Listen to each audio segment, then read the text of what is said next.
20-year-old Walter Carr was excited to start his new job at Bellhops, a startup moving company. Bellhop offered more rewards for its employees compared to his previous job where he worked as part of the crew of a fast food joint, so he was excited.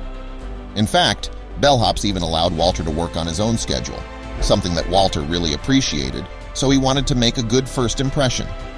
But on his first day of work, things started to fall apart. In July 2018, a day before Walter was about to leave for his first shift at Bellhop, he found his car broke down again. Walter was starting his new job with zero savings. Most of his money goes to rent and community college. It was impossible to get his car fixed. Walter tried calling his friends, hoping to find someone who would be able to give him a ride the next day to work, but one by one his friends had to say no to his request as they had other plans. The problem was that there was a lack of public transportation in his area. Add the fact that he did not have any money on him. Walter felt like he had no other option but to walk all the way to his new job so that he could get there in time. It was quite a distance, but Walter believed that he could cover it. After all, he was a long-distance runner when he was in high school. In fact, he almost joined the U.S. Marines when he graduated from high school, so he knew he was physically capable. Walter pulled out his phone to check how far it was to get to his new job from his home. He saw that the distance was 20 miles. It said it would take 8 hours for a person to walk there. It was farther than he expected, but he thinks that he could beat the time frame. Walter was supposed to be at his new job at 8 in the morning, so this meant that if he was to walk, he had to leave by midnight. He ate some eggs and made sure he slept early so he would be energized. He set his alarm for midnight. When it was time to leave, Walter made sure he did not carry a lot of things for the walk. He only had his wallet and smartphone, but he also carried a kitchen knife in case he runs into trouble along the way. Walter started his journey one step at a time. He would increase his pace from time to time to shorten the distance. Sometimes he would sprint for a mile before slowing back down to a walking pace. He was able to walk through the dark with no problem.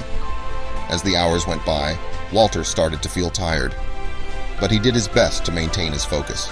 He checked his watch and he saw that it was already 4 in the morning. He has done a good distance so he could afford a few minutes of rest and regain some energy. He found a sport where he could sit down a bit and rest. A few minutes later, a police car suddenly pulled up beside him. The cop behind the wheel, Officer Mark Knighton, asked Walter if everything was okay. Walter was nervous. He was an African-American man walking the streets at an ungodly hour, and he had a kitchen knife hidden in his pockets. And even if he did not do anything, he was scared. He hoped he would not get in trouble. He did not want to be late. Walter told the officers the truth and how he was just trying to make it on his first day of work on time. The cops checked out his story, and when Walter was able to show proof from his phone, they can't help but be in awe of this young man's determination. Officer Mark admired Walter's commitment, but he was also concerned since the young man looked very tired, and he still had quite a long way to go. He asked Walter when was the last time he had eaten. When Walter replied that it had been a few hours, Officer Mark told him that he should get some food in him. When Walter told the cops he did not have any money on him, Officer Mark told him not to worry about it. He asked Walter to get in the car. Walter was reluctant at first, but he had a feeling that the cops only had good intentions, so he decided to trust them. Officer Mark said he would buy him a meal. Walter expressed his gratitude as he was walking for a long time and only had eggs as sustenance for the trip. Officer Mark also said that he could not bring Walter all the way to his new job, but they would drive him as far as they could.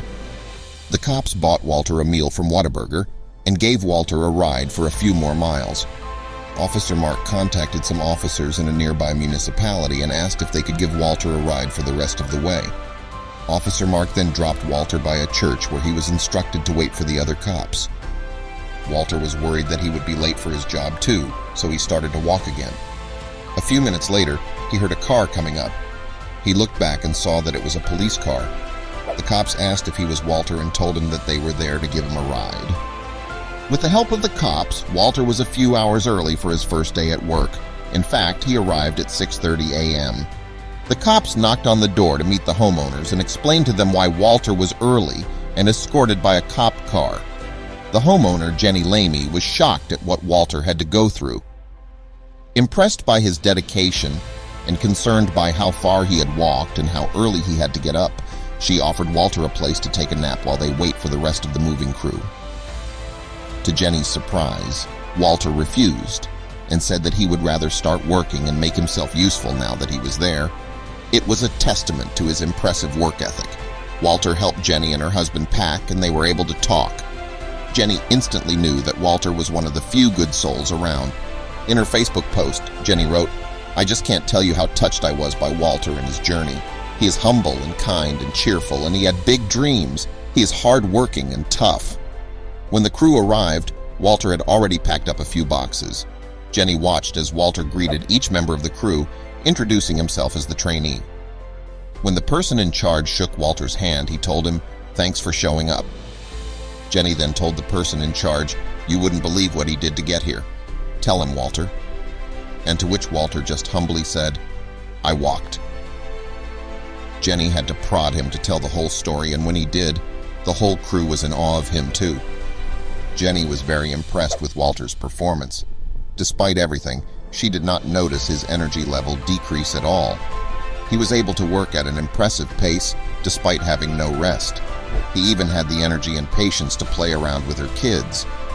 In an interview with the Washington Post, Jenny said that Walter had a physically demanding job, but he did not show any signs of exhaustion or weakness the whole day. Nobody would have guessed what he had gone through. Jenny wanted to make sure that Walter would get recognition for the dedication and hard work he pulled off that day. She called Walter's boss and told him all about Walter's impressive character and performance level. Not only that, but she also created a Facebook post about the whole encounter. The response online was amazing. People could not believe how much work Walter had put in to make sure he start his new job right and make a good impression. A lot of other people these days would have made excuses and not show up at all. Luke Marklin, the CEO of Bellhops, has heard about Walter's story. One day, he gave Walter a call and told him that he appreciated the work ethic Walter had shown. He arranged a meeting with Walter at a cafe in the region. On the morning of their arranged meeting, Walter walked to the cafe since his car was still in the shop. This time it was just a 20-minute walk. When he arrived, he was surprised to find a small crowd waiting for him. There was Jenny and the cops who helped him. It turned out that Jenny also set up a GoFundMe page to raise money for Walter's car troubles so that he does not have to walk long distances for work anymore. She set the fundraising goal to $2,000, but she was able to raise more than $44,000 for Walter. When Walter heard about Jenny's fundraiser and the help of the financial advisor, he could not believe it. Jenny never told him about the GoFundMe page. She did it privately to surprise Walter. But the surprise did not stop there. When Walter shook hands with the Bellhops CEO, Luke handed him the keys to a 2014 Ford Escape. This was Luke's family car. "It's in much better hands with you than it is with me, and I couldn't think of a better way to part ways with this or to put it to better use," the CEO told a very shocked Walter. Luke explained that as their new employee, Walter had went above and beyond what was expected, and because of that, he got the car as a reward. He hoped that Walter would serve as a good example to everyone who was working, whether the job was a big or small one. Walter's story received widespread attention from the media as his story became viral. His story was picked up by CBS News, Fox News, The Washington Post, USA Today, Inside Edition, CNN, and many more. Walter had made several appearances on TV and radio shows, and as it turns out, there is more to Walter's story. Walter, who has been attending the Lawson State Community College at the time, is the first person in his family to attend college. Since the story has gone viral, he has received numerous scholarship offerings from different colleges. Walter's humble attitude impressed everyone. Walter said that he was raised believing that nothing was impossible. There was always a way. And indeed, he found a way. Walter's story just proves that we all have something within us that helps us do magnificent things. Walter continues to work for Bellhops while going to college. He hopes other young people like him won't easily be discouraged. God put us in these situations not because He knew we couldn't get through them, but because He knows we can prevail. At the end of the day, if you work hard, you'll come out with a great blessing.